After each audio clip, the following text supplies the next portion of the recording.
Stanley Cornell, who was born in 1920 in Elmira, New York, was also not a true orphan, though he too would ultimately ride the train to a new home.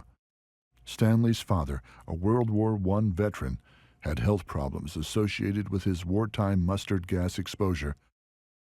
After his wife died of tuberculosis in 1924, Floyd Cornell was unable to properly care for Stanley, Stanley's younger brother Victor, and sister Eloise.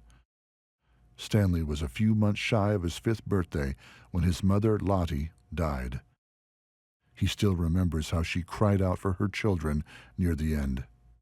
When Mom was in her room crying and hollering and wanting, she said, "Stan, Vic, please come see me," and crying, night and day practically.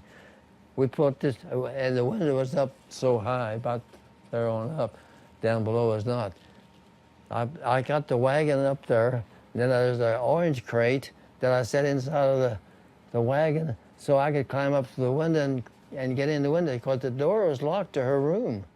He believes his relatives may have tried to keep him away from his mother because tuberculosis is contagious. As a young boy, however, he didn't understand. I crawled up in there, out to the inside the window, and I helped my brother up. Then we both went over to her bed, and she held her hand and was crying.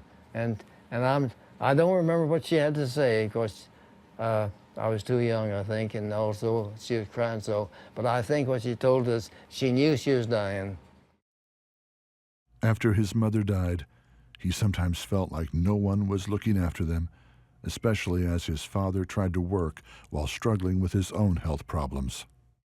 2 ladies came out in a big limousine to us. It looked like a big, and we didn't have a car, of course, but it looked like a big limousine. And they come in and talked to Dad, and then they talked to us and asked us if we was happy. And I can remember saying, "Not really, no, not really." You know, I didn't want to complain, but that was true because we weren't too happy. The boys were taken by the Children's Aid Society, while an aunt took in their younger sister, then a toddler. At the orphanage, children were separated by gender. Even on the playground, a tall brick wall separated the boys from the girls. My brother and I was separated when we was in there for those 6 months, but in between the houses, they had about 15 feet of chicken wire so that we could get together. And every day at noon, Vic would come from his side, and I'd meet him down front, and we'd talk through the fence. The children were given sparse and simple meals, milk, bread, or soup. Occasionally, they were given a piece of fruit. Then they'd come by before we finished, and they'd leave an apple or a banana, orange, you know, for each one of us. And if you went outside, out of the building to out in the yard, the bullies would take it away from you. It was not a very pleasant place to be at times. However, it was a place that we stayed warm, you know, at night, and had some change of clothes and things like that. Before Stanley and Vic Cornell ended up with the Lutie, Texas farm family that would end up providing them a wonderfully happy childhood, they were sent away from a half-dozen other households. Well, we lived in 6 different homes that rejected us after the first month or 2 or 3 months, sent us back because they didn't want to keep us. And I don't know what the reason was. Yeah, I was too young to know whether we couldn't get along with their baby sister or brother, or was mean to them, or I don't know what.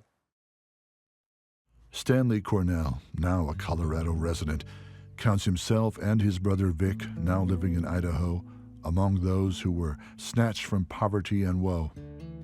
The man who would raise the 2 boys as his own had never planned to take in a child from the orphan train that arrived in the Texas panhandle town of Wellington one December night in 1926. It was a neighbor who suggested it.